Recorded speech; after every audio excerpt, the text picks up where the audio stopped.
Esse restaurante que nós enaltecemos aqui em nossa capital, no estado de Goiás e no Brasil inteiro, em nossas andanças, dizemos aos que apreciam uma comida deliciosa a um preço inigualável, as razões pelas quais recomendamos o self-service do grego, ou que não tem concorrente nem aqui e nem no Brasil.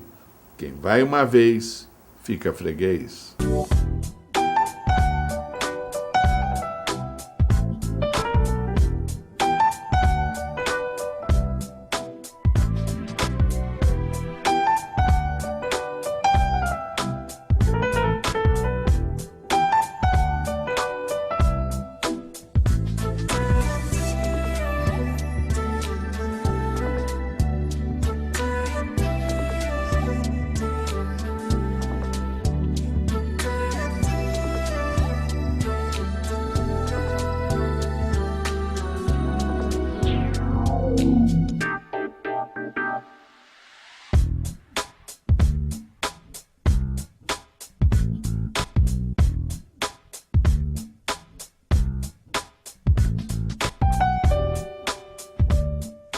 Em Goiânia, Goiás, para o país inteiro, podemos afirmar, sem a menor sombra de dúvida, que além de termos sempre o melhor do melhor na nossa gastronomia, temos também a de maior referência em comida japonesa que está aqui entre nós.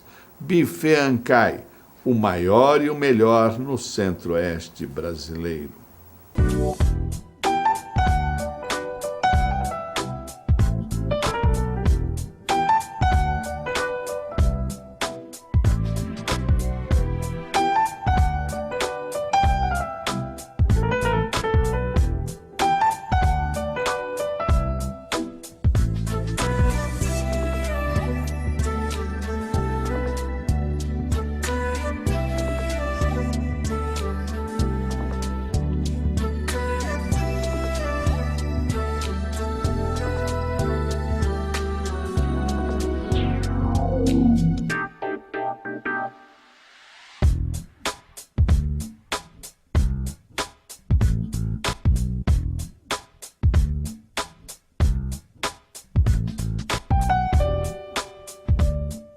Gostaram dessas nossas dicas? Querem anunciar conosco? É fácil. Liguem para 62-3241-8181 ou 62-3241-4441 ou ainda pelo nosso e-mail turismogoias@terra.com.br, onde estaremos ao seu dispor.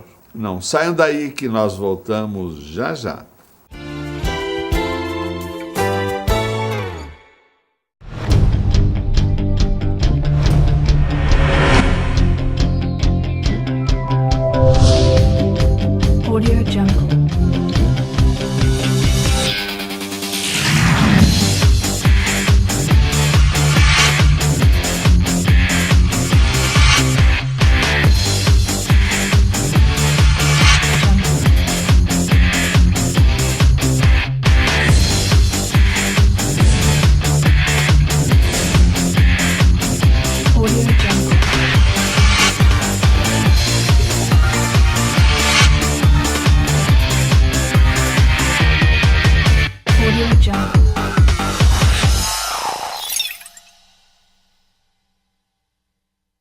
A Churrascaria Gramado, há mais de 20 anos oferecendo o melhor churrasco de Goiânia, agora tem novo endereço, Avenida T63. Em um ambiente climatizado e contemporâneo, você pode saborear o melhor churrasco de Goiânia, com mais de 30 tipos de carnes, um variado buffet de pratos quentes e frios, queijos, saladas, frutos do mar e deliciosas sobremesas. Na Gramado, você conta ainda com estacionamento com manobrista e muito mais. Churrascaria Gramado. Sabor e puro prazer. Avenida T63, Jardim América. Chegaram as novas mini garrafinhas de alumínio Coca-Cola. Vamos espalhar felicidade, é a Copa de todo mundo. Vamos juntar o mundo, eu quero. São 18 países de todo mundo para você colecionar e lembrar dessa Copa do Mundo para sempre.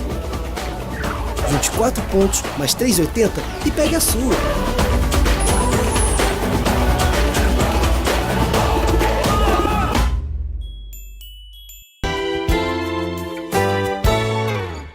Gente, depois da estreia no programa Turismo Goiás na semana passada de um quadro sumamente interessante, nunca poderíamos imaginar que a repercussão fosse tão extraordinária como aconteceu. O mesmo é apresentado por Yuri Rincon Godinho, jornalista, publicitário e um dos grandes historiadores que temos no estado de Goiás. Vejam a matéria desta semana.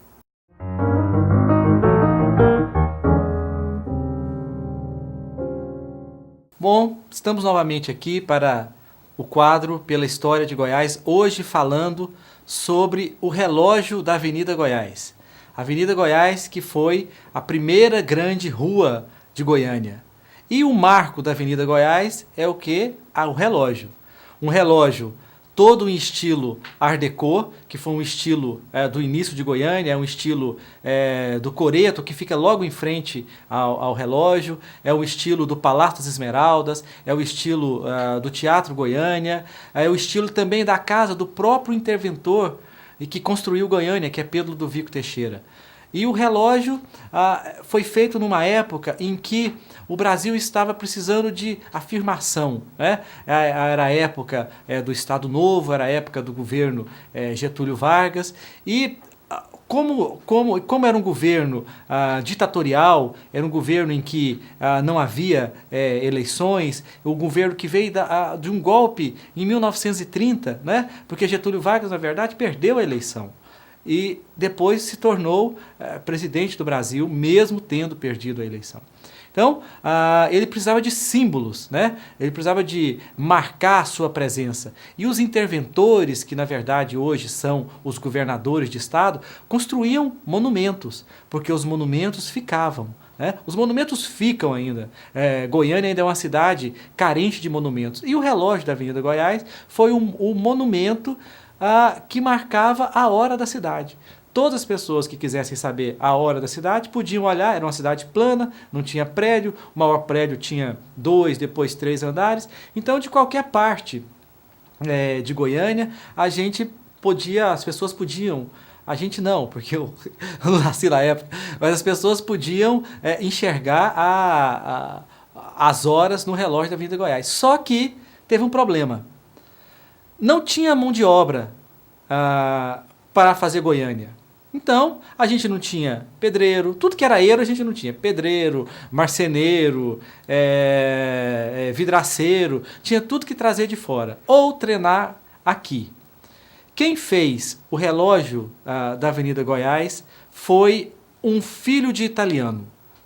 Na verdade, quem era para fazer o relógio da Avenida Goiás era o pai desse rapaz. Só que o pai tinha, pela sua infelicidade, ter nascido na Itália. E a Itália era um país inimigo do Brasil, por causa da Segunda Guerra Mundial. Então, italianos, japoneses e alemães eram pessoas muito mal vistas na sociedade. Para não causar problemas para o governo, o que aconteceu? Esse italiano permitiu que o filho dele construísse o relógio da Avenida Goiás. Para não ter assim, falação que o governo contratou um italiano para fazer. O filho já era nascido no Brasil. Acontece que o filho era um neófito, era um iniciante aí nas lidas da construção. E o que ele fez? Mesmo assim, ele topou fazer, para ajudar a família, logicamente pensando nele mesmo, ele topou fazer, foi um dos que toparam fazer o relógio da Avenida Goiás. Goiânia naquela época, hoje também, mas naquela época era tudo muito bagunçado. Esse filho de italiano recebeu uma planta para fazer o relógio da Avenida Goiás. E ele foi subindo com a obra e fazendo a planta. E ele começou a ficar preocupado, porque não tinha um engenheiro que fosse lá para falar para ele, faz assim, faz desse jeito, faz daquele jeito. Ele era um simples pedreiro, um simples operário, tinha muita coisa que ele não sabia. E ninguém falou para ele. E passou a época, ele foi vendo que quando o relógio foi crescendo, ele foi crescendo assim, meio fora do, como eles chamam de esquadro, ele foi crescendo meio torto, assim, uma torre de Pisa disfarçada, assim, do Cerrado, disfarçada em Goiânia. E aí ele pensou o seguinte, esse relógio nunca vai funcionar. esse relógio não vai funcionar porque ele não está reto. Então, o relógio ainda é, principalmente os mecânicos, o relógio ainda é um mecanismo hipersensível. Por isso que nós temos relógios de 200 mil reais, de 500 mil dólares, de $1 milhão. Por quê? Porque os relógios são sensíveis. Relógio é uma obra de quem trabalha com ouro e vezaria. É uma coisa de detalhes, aquela engrenagem ali cheio de um encaixa na outra, então eles têm que funcionar certos. Então, ele falou, esse relógio nunca vai funcionar. E o tempo passou e realmente o relógio nunca funcionou. Talvez por isso, por essa falta de acompanhamento de um engenheiro responsável, aquele relógio da Avenida Goiás nunca funcionou e talvez, é uma coisa que eu aposto, a não ser que tenha uma tecnologia muito aí esplendorosa, aquele relógio nunca vai funcionar.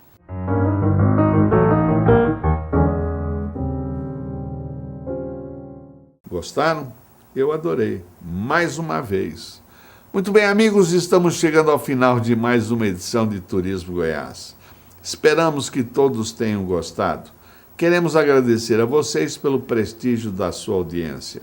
Esse programa é exibido aos sábados à meia-noite, às 0 horas de sexta para sábado, no canal 26 da NET Goiânia e em mais alguns horários alternados. Aos sábados, às 0 horas e 30 minutos, no canal 20 da NET da cidade de Ribeirão Preto, e mais algumas exibições alternadas naquela cidade paulistana. No Distrito Federal, no canal 30 da NET, às 0 horas de quinta-feira, e diariamente em horários alternados, no Plano Piloto, e nas cidades de Sobradinho, Gama, Guaraú e 2, Candangolândia, Núcleo Bandeirantes, Riacho Fundo, Águas Claras, Taguatinga e Ceilândia. E acessando o nosso portal www.baresdavida.com.br, bastando apenas clicar o mouse em cima de Turismo Goiás e verão esse programa e mais alguns anteriores na íntegra. Obrigado mais uma vez pelo carinho da sua audiência. Tenham todos uma ótima semana e até a próxima edição, querendo Deus. Até lá.